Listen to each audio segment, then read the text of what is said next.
What an amazing day it's been. Hearing all the amazing programs and student engagement and diversity initiatives and great programs that are happening at each of our campuses, and the things that I remember that presentation on the project that you shared with, and we're continuing to inspire each other and to learn from each other and integrating our artists with our curriculum, and we have actually printed off several of your curriculum guides from several of your universities that we're using as an example here at the University of Nebraska, that we want to do some of those things that you're doing. So this really is, beyond your work on your own campus, this organization is impacting students across the nation. And so sometimes we forget about that, but it really is making a huge, huge impact. And closer for the day, you've been listening so all day, so I wish I would have brought a few jokes, or I thought about doing a tap dance, but yes, maybe later tonight, well, transforming lives through the arts, that's our business. That's our vision here at the Lead Center, is to transform the lives of the people of Nebraska through the performing arts. And each and every one of you who are at performing arts centers do that all the time. And it's, we've heard about some of the stories and sharing of the programs that have been doing that. I mentioned earlier when we did the welcome that some of the programs that we've been doing here at the Lead Center, but I want to specifically talk a little bit about some of the programs we've been creating here at the Lead Center related to our own community. And we found that by identifying universal themes that relate to everybody, you can get a really diverse audience. Themes that everybody can relate to. It's not just about a cultural program, but a universal theme. And we found program content like that. We found that people of all backgrounds, races, economic class, education, and age are interested in helping people in poverty and people that are food insecure. We here in Lincoln, we did some studies about what's happening in Lincoln, Nebraska. And we found that the city of Lincoln's experiencing an unprecedented 19% growth rate since 2000. 68% growth in non-white population since 2005. While that growth is doing lots of good things with industry and things, it's also creating some significant challenges that we need to address as a community. And one of the primary concerns at the Lincoln Community Foundation was that poverty had increased by 58% since 2005. From the research, we learned that most of the population that were affected by this were children, and the most harmful manifestation of that poverty was hunger. And so here at the Lead, we wanted to help people become aware of the problem, inspire solutions, and help. And we wanted to be a leader in the community. When I was at a breakfast where they released this information, and I sat there and said, what is the Lead Center for Performing Arts? What are we going to do about this issue? This is obviously what this community is going to be all about for years. It continued. That was several years ago, and we're still talking about. The work goes on. We decided to create a program. It was created right here in Lincoln, Nebraska, a local playwright. It was inspired by local children, did research in our local schools, many of which are low income and are on food assistance programs. We commissioned, produced, and presented a show called Puddin' in the Grumble. And the show was produced in partnership with the Lincoln Food Bank. And it was a story about a little girl from a single-parent family, inspired by a real-life story with food insecurity, that found friendship and support from her extended family, friends, and school. A central message from the show is take care of yourselves and take care of each other, too. We found that from the show, we had a really diverse audience, people from all cultural backgrounds, all income levels attended the program. We raised over $50,000 for Lincoln Food Backpack Program, which we were really pleased about. So not only was it a great artistic program that raised awareness, but we actually helped solve a little bit of the problem. It's not a forever solving problem, but we fed a lot of families through the program. We transformed a lot of lives, too, and one thing, we had a mom and her 4 children attend the show as guests of the food bank, and she talked to the actors afterward and shared that she felt ashamed for living in poverty. She had been at the city mission for 9 months, and that by seeing the play, it took away her shame. It made her feel like, I'm not alone, and people care about me, and there's nothing wrong with the situation I'm in. And we had we collected people with resources at the show, and we had talkbacks after the show and connected people who wanted to help. We had all people, I want to help. Who can I donate to? What can I do? And that was really inspiring. One of our patrons that was in a wheelchair said that she identified with the character of Little J. Little J was in a wheelchair as well, and she shared with us that after she was so inspired by the show, that things that she'd always wanted to do but was afraid to do and had put off doing, that the show inspired her to try things that she had always inhibited her, and she was gonna go after life, and that was really inspirational for us. And Put in the Grumble is going to be going to Orlando this spring. It's be produced by the University of Central Florida.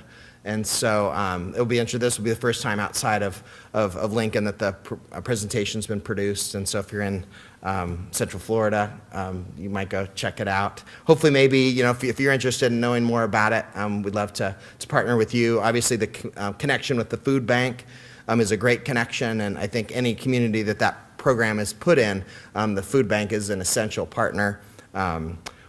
Another program, again, that dealt with universal issues that we had here at the Lead was a program called In My Daughter's Name, and it was about domestic violence. And it gave me a new perspective and an empathy for domestic violence victims. And for me, my circle of life, I've never had domestic violence in my circle of life. I haven't had family members that I knew of or friends that was an issue for. But that show put me in the living room of a domestic violence victim. I watched the abuse. I saw it happen. I saw the mother struggle with the system. It was based on a real life story, a woman that died at the hands of her abuser in Kansas. Her mom came to the show. It was just heartbreaking. And I'll never think of domestic violence the same ever again. And that's the power of theater. And we can do that through any topic. Rhapsody in Black last night, you saw the little mini showcase. Gave so many people new perspective, and I think it inspired us all to address the racial issues in our world. On Monday night, I saw a retired university official with her husband at the show, both African American and champions of good. I mean, just the salt of the earth, wonderful, some of the best people I know, friends. And I looked at her face after the show, and I could just see the pain in her face. It made me so sad to see the pain in her face. And I just knew that that program was a reflection of her own life story. She has her own 90-minute show that she can share of the struggles that she's been through her life. And she asked the first question of Leland after the show is, how do you do it? How do you share these stories? And he said, because of the hope and that it's making a difference in people's lives. It's the healing that I get by sharing the program and my life story. And how powerful is that? And it gave me a deeper understanding of the awful discrimination that so many people of color have dealt with throughout history and continue to face today. And I think those are the kinds of programs that we have the opportunity to present and make a difference, on our campuses and across the country. Here at the Lead Center, we have some big dreams when it comes to diversity and inclusion. We have a long pathway. Many of you are, Penn State and have done some of the things that we're dreaming of doing. And it's really inspiring to be here with all of you today, finding out what things are working, what things could we do. One of the things we want to do is to be the most inclusive place on campus.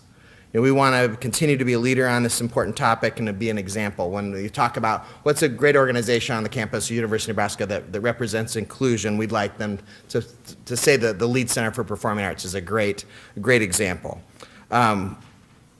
We happen to be in a great position to work towards our goals of inclusion because our campus is mobilizing, as you could see, from our the dean who spoke, and we've got the consultant working with us and mapping things. It's lots of exciting things are happening. We've begun having conversations with our first-year students called Husker Dialogues. And recently I suggested, well, what about if we integrated the performing arts into that program? And we have been getting really positive. We were actually just talking about it just a minute ago. Wouldn't that just be so powerful? For first-year students. And the mission of Husker Dialogues is to help provide students an inclusive campus environment of conversation and the power of the arts can really transform these first-year students and provide a great experience starting point for them here at the university. We're in the process of drafting an inclusion plan, much like an access plan, that will help us include more diverse background on our boards, our volunteer groups, and our staff. And I know Colleen, I've heard her through the years at our MUPS gatherings talk about that. It's not just about the programs. It's about your staff, it's about your boards, it's about, your volunteers. We want we have a lot of older white volunteers that are our ushers. We want our ushers to reflect our community.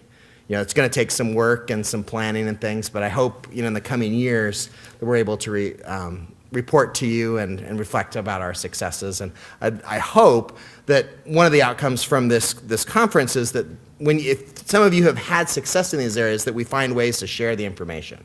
I feel like we do a lot of great things, but there isn't, we have personal one-on-one conversations, but just kind of a network of sharing. And I'd love, sometimes I'm involved with the International Association of Assembly Managers, which have some university participation in there. And frequently, they have no idea what we're doing, the university group. And they go, oh, really? You have student engagement information? We'd love to hear about that. And I think, there's an opportunity for us to share some of our knowledge base with universities outside of our group. And I think that would be better for everybody across the board. And we'd love to work with arts presenters to help do that. Well, anyway, I'd like to, I'll look forward to sharing you what happens here with our dreams, and would appreciate you support. And if you have ideas on integrating some of the things that I mentioned that we're planning, would love to hear your input. So, the final thoughts for today. What can we do together as major university presenters? I just had some ideas I want to share with you. And I hope tomorrow we can walk away with some things that we're going to do together as a group. One thing, these are just some ideas. I know you have some amazing, brilliant ideas, and I can't wait to hear them tomorrow. One thing, identifying transforming artistic works and artists who should be performing at all of our venues related to diversity and inclusion. We've been taking notes of every artist that you've mentioned today. And last night and tomorrow. We're making a list of all those artists, and we're going to have that as a resource.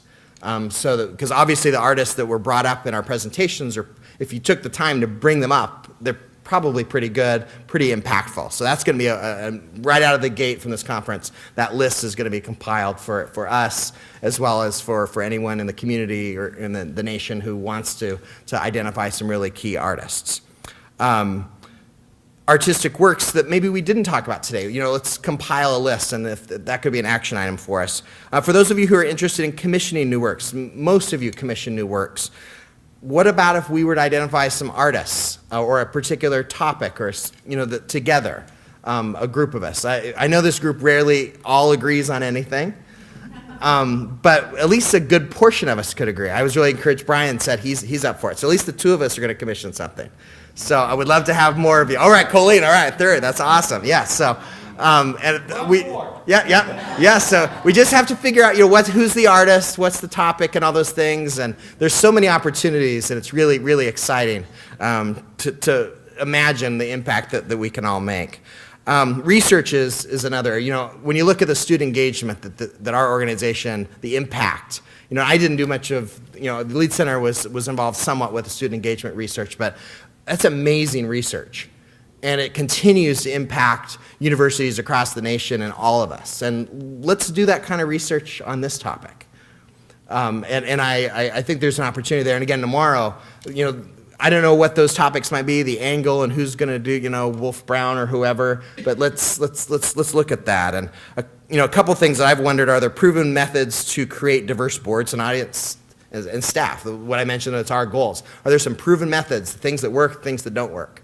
There's a lot of performing arts centers that talk about what we're talking about, including us, but it's another thing to actually do it.